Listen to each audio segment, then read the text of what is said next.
I'll be bringing you up to speed with what is happening in the news. And in the highlights, it's just that President William Ruto did meet 6 African presidents, that is in China, to drum up support for Raila Odinga's candidacy for the AU Commission chairmanship. So I'll be bringing you details of that, including the fact that the Kuppet, there's kind of a rift there because the members are accusing their officials of betraying their cause, and 20 recruitment agencies have also been registered by the government for duping their customers. All that coming up in the news. But let's start right there in China, where President William Ruto, who is in Beijing, China, has held talks with 6 African presidents to discuss the ties, Raila Odinga's. I beg your pardon, let me just take that story again. President William Ruto, who is in Beijing, China, has held talks with 6 African presidents to discuss bilateral ties to drum up support for Raila Odinga's candidacy for the African Union Commission chairmanship. Now, Ruto, who was accompanied by Raila, held talks with President Faure Isuzima Nyesimbe of Togo and Assimi Goita of Mali, Paul Kagame of Rwanda, Umari Sisoko Embalo of Guinea-Bissau, Mahamat Idris Deby of Chad, and Hakainde Hichilema of Zambia. Give us a minor has details. Thank you very much. Yes. The meeting comes just days after President William Ruto held a similar forum in Nairobi with heads of state from the East African region as he unveiled the candidacy of Raila Odinga, who will be battling it out for the African Union chairmanship. The president expressing Kenya's commitment to enhancing bilateral relations with these nations for the mutual benefit of the citizens. According to the president, Kenya will explore opportunities for increased diplomatic, trade and people-to-people ties with countries in the continent to enhance intra-African interactions and business. The president told the leaders that Kenya had presented Raila's candidature for the position of the African Union Commission chairperson because he is an accomplished Pan-Africanist, a champion of integrated infrastructure, and committed to peace and security in the continent.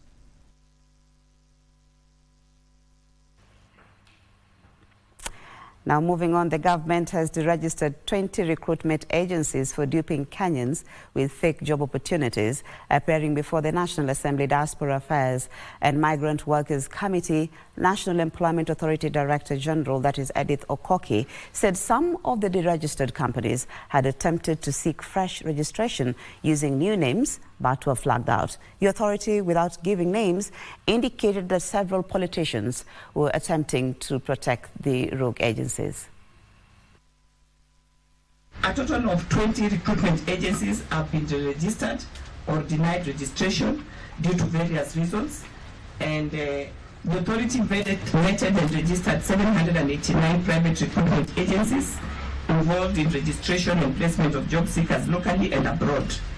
The authority also trained 321 private employment agencies on introductory international recruitment integrity, and 23 private employment agencies enrolled in the International Recruitment Integrity System, which we call IRIS, for capacity building program, and 2 of these were audited for compliance with international standards.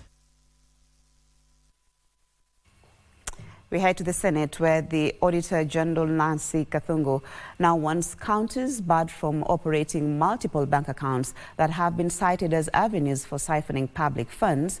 Appearing before the Senate's Public Investment Committee, the Auditor General said some counters are operating more than 100 bank accounts and use them to divert public resources. Instead, she said, the counters are expected to bank their monies at the central bank. The proposal came during a committee session between the Office of the Auditor General and the Senate's Public Investments Committee. The Auditor General, Nancy Gathungu, also urged parliamentary committees to only consider audit documents approved by her office, questioning the authenticity of some of the documents before the audit committees of Parliament. When it comes to the issue of management of public, especially sponsors and also public money, that if you don't think outside the box and try to look at all those places, then you will not be able to, you'll just be giving us figures, but I'm sure those people who are collecting and reporting will just be laughing and saying, it's just giving us what we know. are there potential for leakages in cases where counties are running multiple accounts for very specific services that they're providing for their people? Because this has been a very serious issue that is emanating in this committee, and we don't know that to excuse it. Will you advise the committee to be able to think about reducing the number of accounts as much as possible? Or the accounts not being utilized for the specific purpose. Or sometimes you'll find a dormant account in 1 year or for 2-3 years, and then suddenly it receives money. The money comes in and goes out. So we follow and we find, no, it was a vehicle to put aside.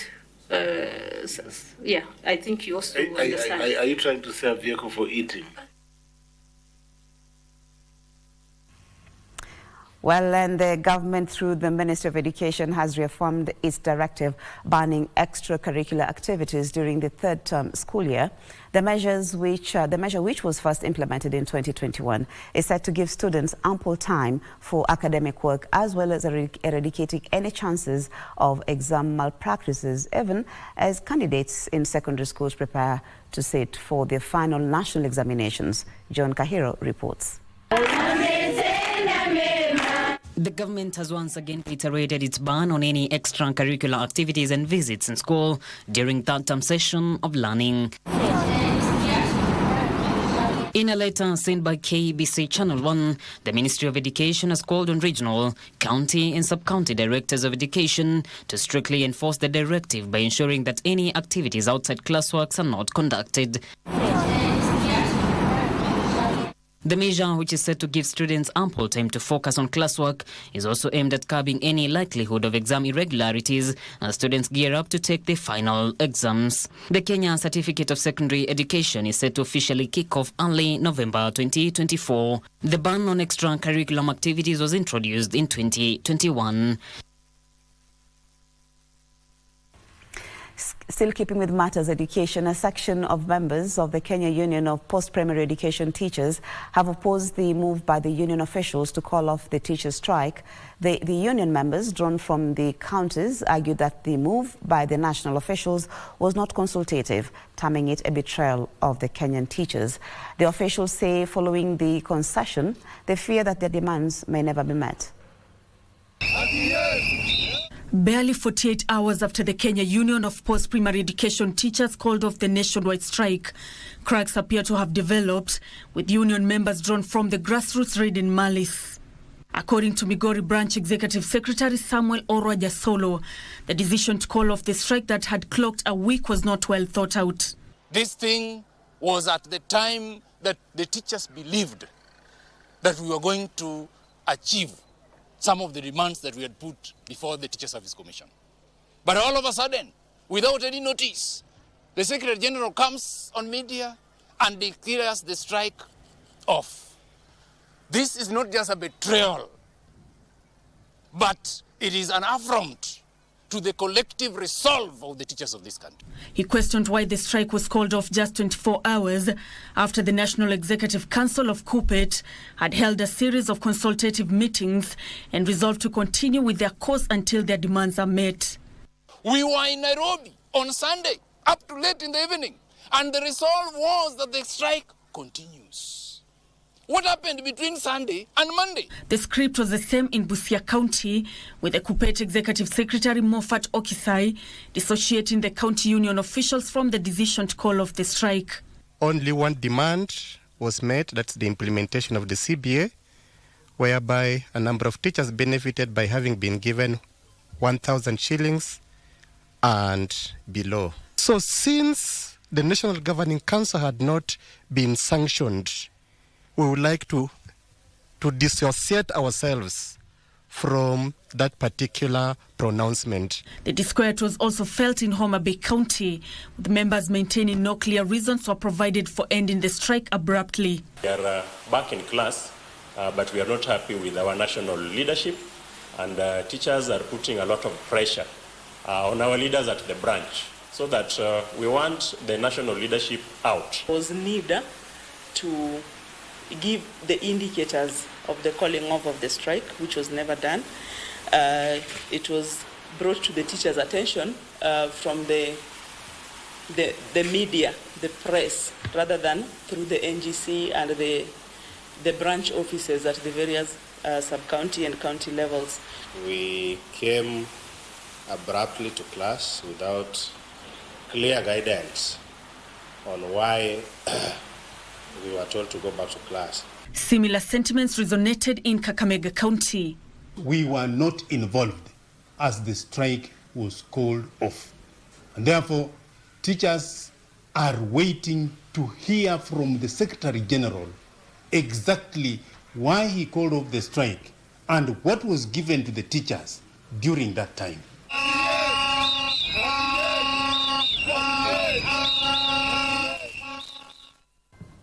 Thank you, Nancy Okwari, for that report.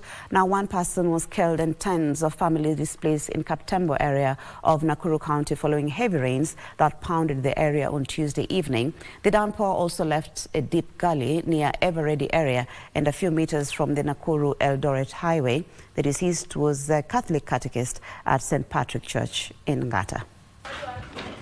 In Kaptembo, Nakuru County,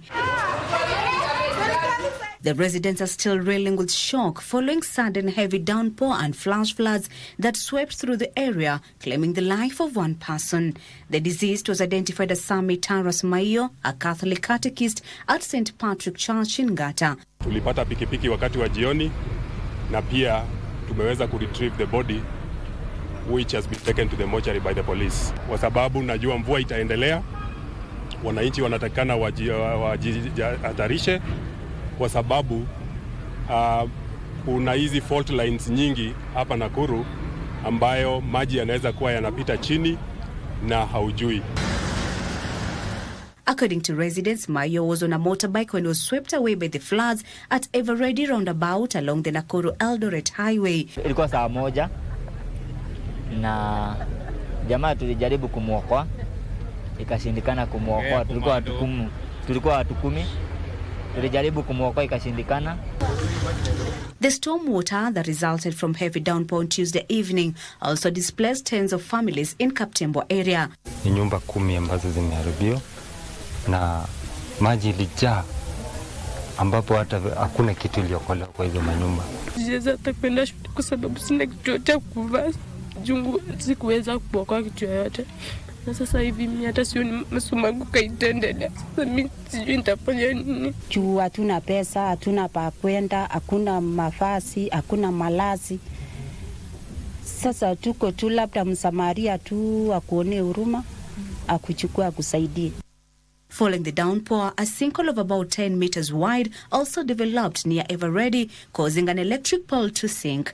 Nakuru West Sub-County Security Team, Kenha and KPLC and other county officials visited the scene, and the area has been cordoned to avert any possible danger. Thank you for keeping it Channel 1, and we move on.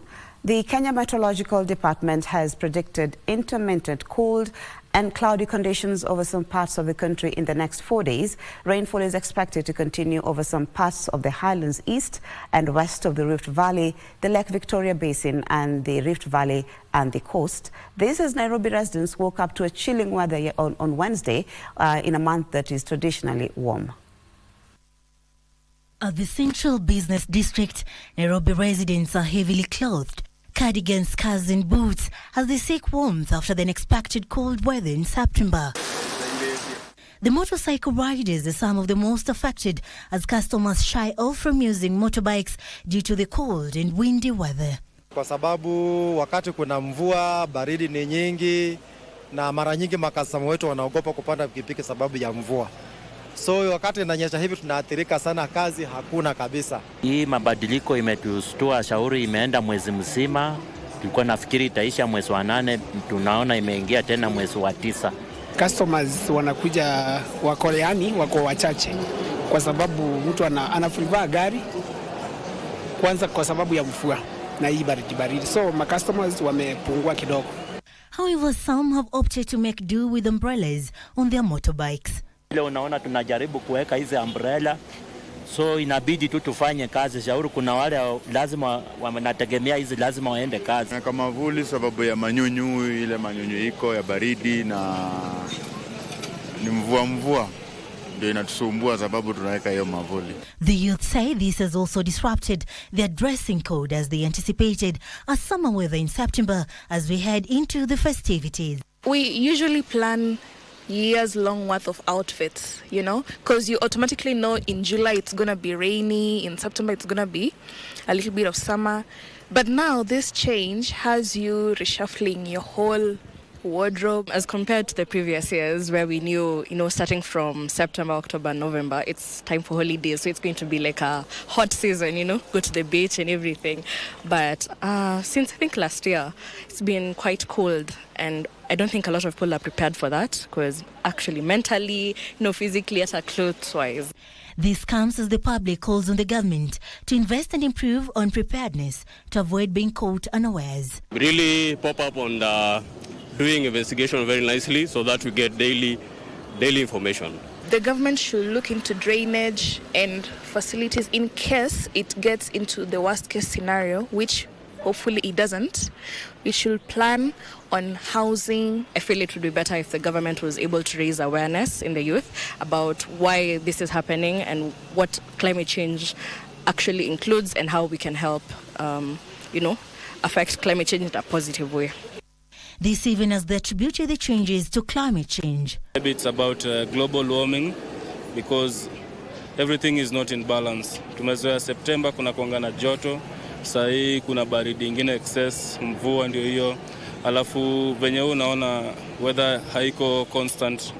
On the website, the Kenya Meteorological Department forecast that from the 4th to 8th of September, Kenyans should brace themselves for intermittent cold and cloudy conditions over several parts of the country, among them the highlands east and west of the Rift Valley, the southeastern lowlands of the Rift Valley. Rainfall is expected to continue over some parts of the highlands east and west of the Rift Valley, the Lake Victoria Basin, the Rift Valley on the coast. So ensure that you're ready for the cold weather. Now, Nairobi Governor, that is Johnson Sakaja, has unveiled a plan he says will help transform the city's central business district. During an audit meeting with the county executive and representatives from the Office of the Auditor General, Governor Sakaja says the comprehensive revitalization program is designed to give the city centre a significant facelift. Highlighting a record revenue collection of 12.8 billion shillings, Nairobi Governor Johnson Sakaja assured that the funds will be pivotal for the CBD's restoration project set to roll out within the 2024-25 financial year. CBD restoration program is a priority. We are going to fix all the roads in the CBD. We are going to feed all those potholes. We are going to do carbon. Hawkers, that cat mouse has ended. We must completely end it. We have done such nice walkways. Yesterday I was on Tomboya. It is so beautiful. Many business people are happy about your unified business permit. The first in the history of this country. All those 6 licenses into one. And if you look at the revenue on unified business permit, it's a record.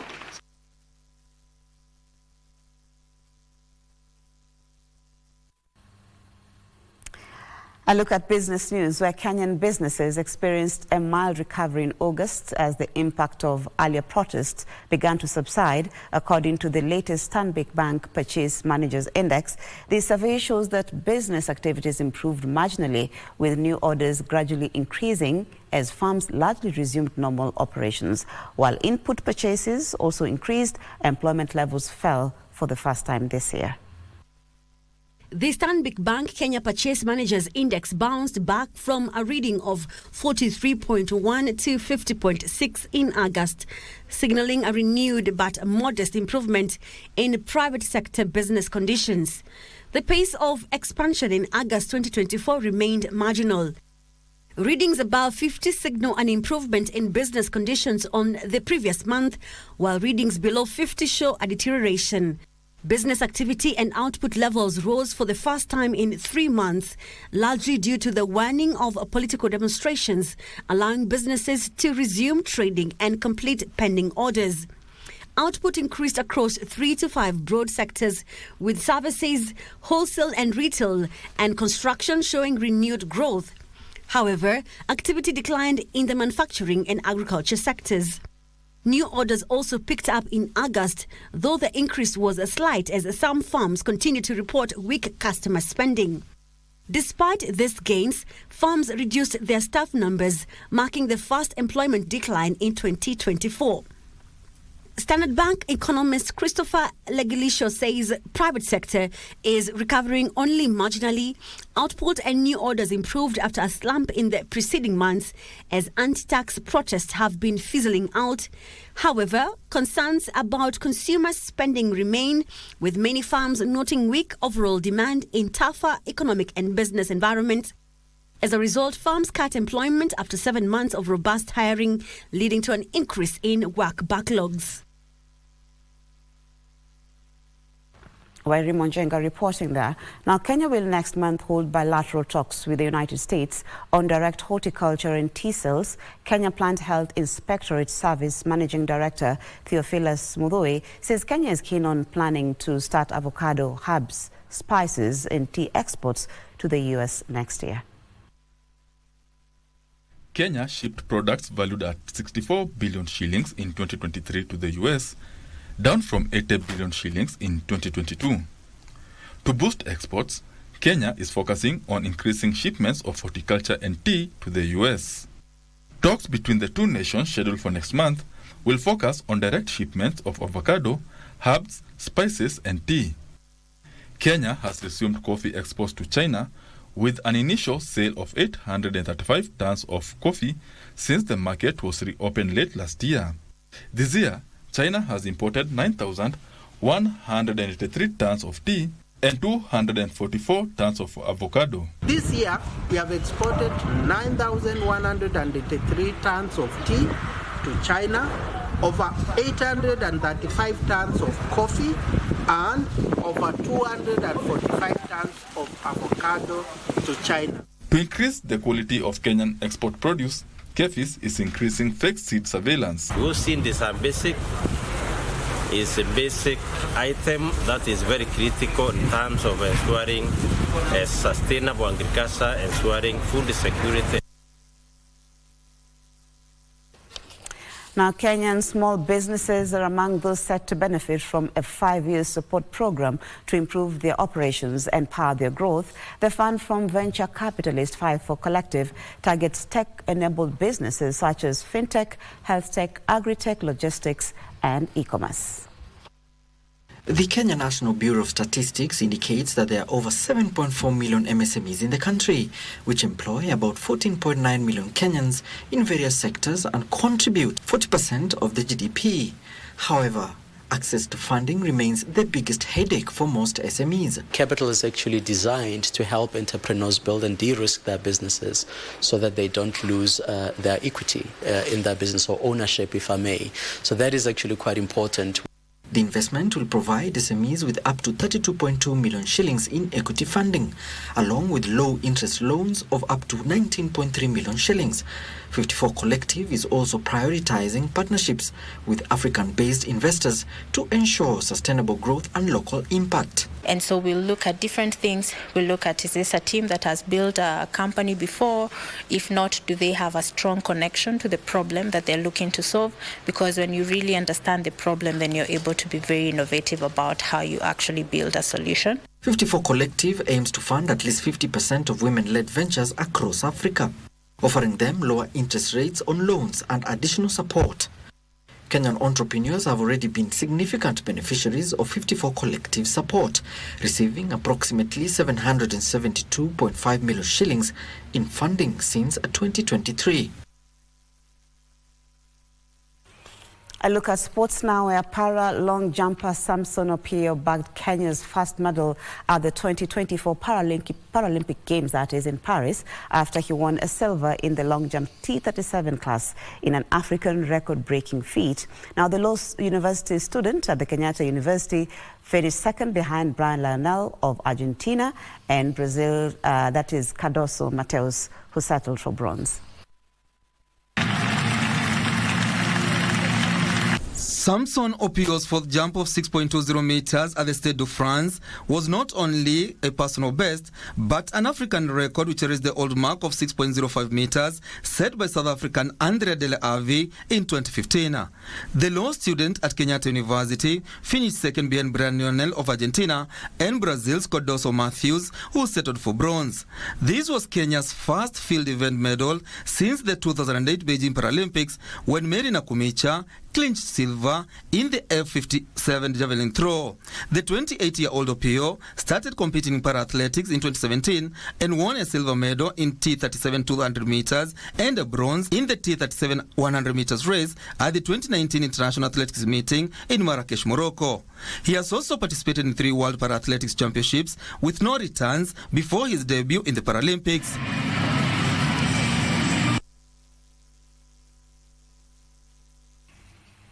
Well, thank you so much for taking the time to be with us. Good Morning Kenya News ends right there, but we'll definitely have much more in our subsequent bulletins.